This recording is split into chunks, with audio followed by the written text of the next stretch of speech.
Update. Am I the a-hole for leaving my girlfriend after she got date raped? Original post. My girlfriend, explicitly because I was spending my weekend with family who had flown in from out of state and country, decided to go out.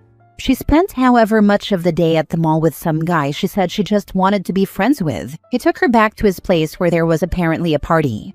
She turned off her location. I noticed when I went to send her a good night message and asked her if everything was okay and if she was safe.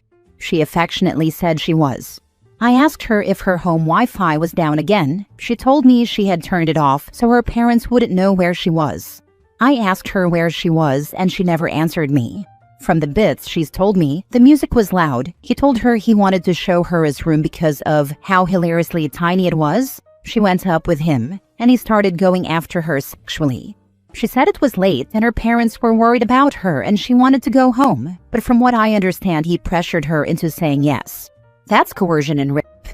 I got a message that morning telling me she had cheated, but her friends told her it was rape. I messaged her, drew her hugging geese, told her I wanted to make sure she was okay, and call. I offered to drive over. She told me she was with her good friend, different guy obviously, and spending the day with him. I kept messaging, worried about her, to no response, until I stopped to not pressure her. I barely got through work that day and got myself drunk that night, first time properly sloshed, to stop worrying. When trying to be with family, I only had a day with between months or years. She called me when I was drunk and asked me to come over, offered to Uber me over, told me she needed me. I told her I was drunk and couldn't be there. I had also promised my family members not to talk to her if they let me at the hard whiskey. She called me, and I was apparently asking too many questions and told me to just spend the next day with family. The next day while I was with family, she begged me to come over. By that point, I was already talking to family, including my sister, who was abused, including violated by her ex, trying to understand. They all told me she breached my trust. In all fairness, they're biased because they feel she's abusive. In a previous AITA post, all responses told me I was being abused, if they believed the story at all. I broke up with her then, but she told me she needed me to sit next to her that night, or she wouldn't be able to finish her take-home midterm. She aced it while I worked right next to her. We talked and cuddled and I thought things would improve, and some aspects definitely did. My sister told me breaking up with her, then comforting her, would just lead me back into the cycle and hurt her too.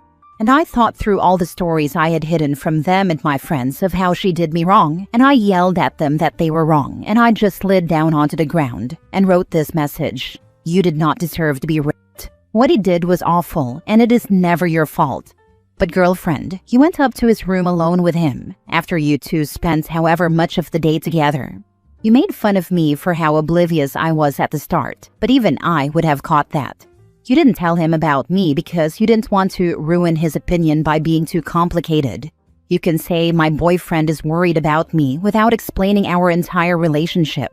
You could make it clear you were taken, but you didn't, when you have actively complained to me about how men often only befriend women for sex.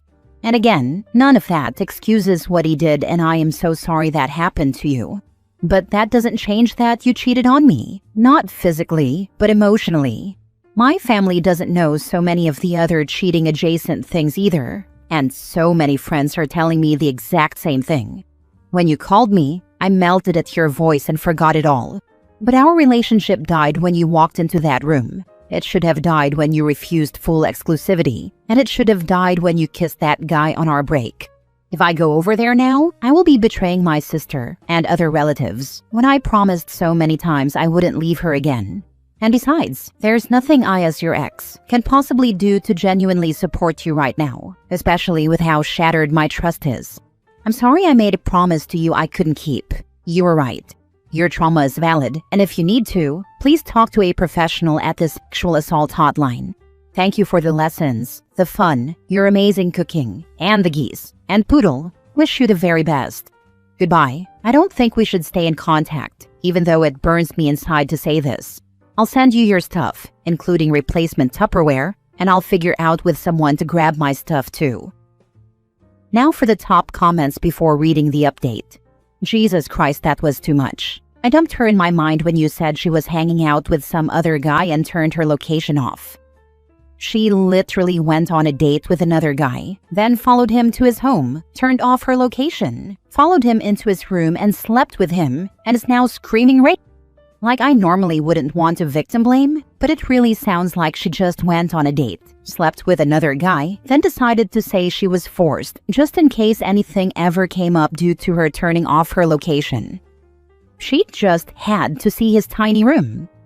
See you next month, when you're back with the abusive little idiot. Although, I hope not. Yeah, last time I made a post like this, I went right back because she promised to change. And while she did check herself into therapy like I asked her to, now she's just about burned the bridge.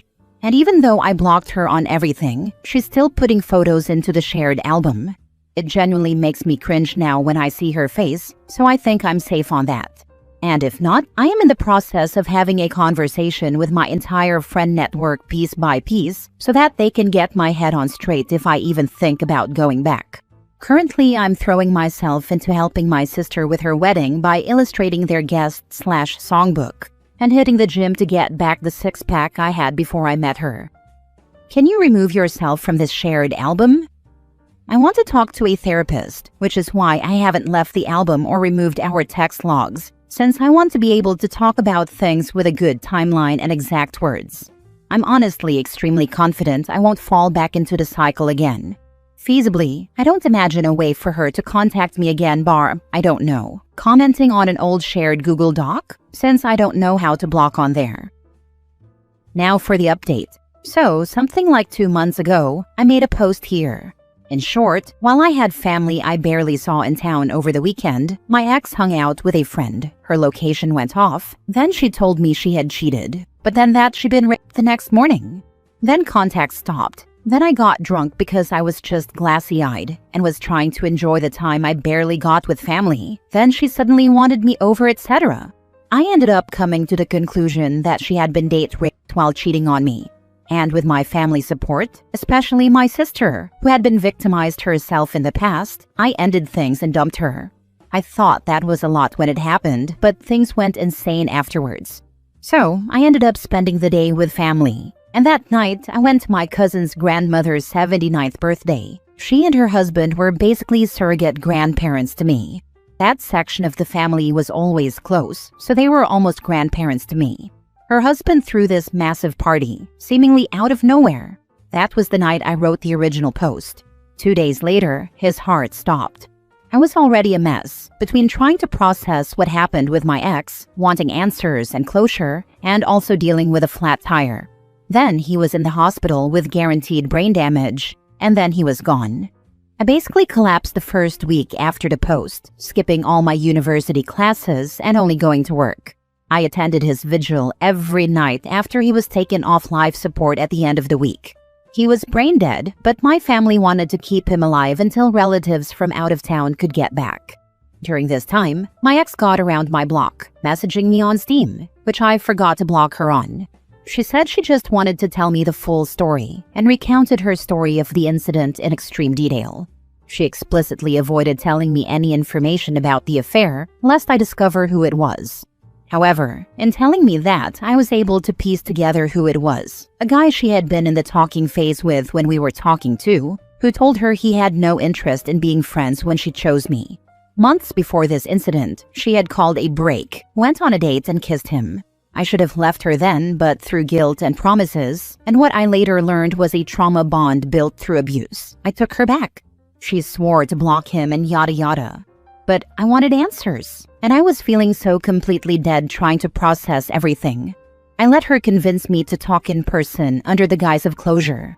She cried and begged, and promised, and pleaded. I sat there, like a rock, for hours, tried walking out several times, but she withheld information while dripping it to me just quickly enough to make it feel like progress. Over the next week, I uncovered the story. She had been seeing him in secret for the month before. She claimed it was all platonic. She put incredible effort into seeing him. She talked smack about me too. But what really gets me is that she took the train into my city, where he lived too, greeted him at the station, never wanted me to pick her up from her city anymore, 80 miles away, then shamed me for never picking her up and painting herself as sacrificing for me by taking the train when she was meeting her affair at the station. I worked when the train pulled in. It was her spring break, so she was back in town for a week. She love-bombed me for that whole time, presented herself as a safe harbor in the emotional storm she caused. I was 3 weeks behind on my classwork by then, and I was only able to be productive around her, so I stayed there to stay afloat, falling into her hoover. But then I saw her promises be broken. I saw the mask begin to slip, and I started collecting my stuff so she could not keep it hostage. I began mentally preparing to leave. Then the emotional abuse started again. The devaluation, the gaslighting. But I tried a few times to present myself, only to be emotionally attacked for a week. Then she realized I was leaving, and it flipped into gaslighting, claims of loyalty and love. When she claimed I was presuming to know her mind by saying she didn't love me, nor was loyal to me, I remember sending this. I'm not a mind reader, but if your brand of loyalty involves betrayal and cheating repeatedly, I don't want that loyalty. I ended up aggregating every letter I never sent her into a 43-page document. I read through it all, and I did what she never could. I listened to my younger self. I felt his pain. I became the person he had needed for 7 months. Someone who could truly listen. I supported him. I proved to myself that I could love myself, and that I was enough. That was what gave me closure. Myself, not her. Closure never comes from another person, only from you. Then I cut contact, more thoroughly that time. No contact will be a month and 3 days. She tried contacting me by using my phone number at CVS to send me a receipt, adding me on chess.com, and reacting to my Duolingo streak, but I just kept going. It was hard at first, but I got myself into therapy, where I started at medium depression but have been cleared completely. Started attending Codependence Anonymous meeting. Reconnected with friends and family better than I ever had before in my life. I also realized that I was likely dealing with someone with comorbid BPD and NPD, especially since she would explicitly revoke her empathy and love at times, among many other things you can read by going through my post and comment history. But she's not important anymore. What matters is that I took all that energy and love I had given her and put it into myself, and I'm now doing better than I ever have been. I'm on top of myself and I'm busy, but I'm loving it. I went from a 78 on my math exam at the beginning of no contact to a 106.5 a few days ago. I barely think of my ex anymore, and while I'm not looking for romance, someone approached me the other day, and I had an amazing time with her then, so I'm open to see where things go. Apart from that, my sister's wedding is in 2 weeks. I've been incredibly busy illustrating for that. Drew for 8 hours today. My finals are at the same time, and I'm also pursuing a Microsoft contract, so life is amazing but exhausting. I'm driving out to the desert with my friend tomorrow though, and he's going to introduce me to a bunch of motor and water sports, so I'm honestly really excited. Plus I'm getting a ton of friends together on Sunday to meet up after a while. Life is really good. I just wanted to thank everyone who commented and DM'd me on the original post. So many of you helped me. Several people wanted an update then, so here it is. Dude, she was never raped. She got caught cheating, so claimed it was to get out of it. She was seeing the guy for a while, so very likely banged him multiple times. She was nothing but a lying, cheating, manipulative piece of trash. I have an ex who did that. He went to a Narcotics Anonymous meeting and just disappeared for 3 days. When he finally reached out to me, he exploded on me that he'd been raped. Knowing I'm a survivor, he assumed this would make me sympathetic and forgiving. It didn't. I told him if he really had been, he needed to file a police report. I never heard another word about it. He's ruining someone else's life now. My takeaway from this post is if someone wants, they would. She called him from CVS with a receipt, Duolingo'd, on Steam, showed up. The only means missing was sending an actual pigeon. On a serious note, this woman sounds completely deranged. I hope this dude gets his healing and stays far, far away. My sister's ex occasionally contacted her through 1-cent Zelle transaction memos. That's disturbingly persistent. Like, I know that stalker laws really aren't great anywhere really, but I feel like that level of commitment to harassment should be able to actionable damn near everywhere. Last story. Am I the a-hole for breaking up with my girlfriend over a note a pilot left for her? Plus update. We are not teenagers anymore, so maybe this is too much. I am 31 and she is 30. We were flying yesterday after a 4-day vacation, and while I was in the toilet at a coffee shop within the airport, she was left a note by a pilot, and she smiled at him. I am not controlling and insecure, or so I hope. I asked out of curiosity, and she told me it was her subway ticket that had fallen under the table. He picked it up for her. She indeed had her ticket on the table, so I didn't really think too much about it, but her cheeks were a bit flushed. And this morning I found a real note he left for her. It had fallen out of her pocket. I was doing the laundry. It was crumpled and written by hand, "Drive you like a hammer on a bed of nails," plus a wink emoji. I googled that, and it was a reference to an Alice Cooper song. I still haven't decided what to do. I will try to talk with her before ending this 6-year-old relationship. Sorry for the misleading title. I have not told her anything yet. I'm waiting for her to wake up and understand what happened. Now for the comments before reading the update. Not the a-hole, but she is. Simply for lying when you're in a relationship.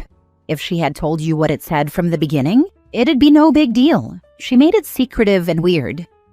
I still haven't decided what to do. I will try to talk with her before ending this 6-year relationship. Let the BS excuses begin. Now for the update. This is my house, and I told her to move out by tomorrow. She admitted to it all, the affair and everything. But surprise, surprise, he doesn't want to take her to live with him. They know each other. I did ask to see her phone, as controlling as that is. She had chats with him. It wasn't anything sexual though. So she keeps denying and blaming me for her lying, saying that I'm controlling. She flies often due to her job, so this is how they met. I believe his move was a power move actually. He wanted me to see him. He's better looking than me and fitter than me. Time to be depressed and move on, I guess. Although now she's begging me not to, that she only wants me. You did the right thing, OP. Now she'll experience the real bed of nails she deserves. She is crying now and begging me to not throw her out. I gave her 1 day. She didn't deserve it, but fine. She can go to her parents in her small town. She will not be homeless. She asked me where will she go. Oh, that urge to use the famous line, "Frankly, my dear, I don't give a damn." Write it on a note. Missed opportunity.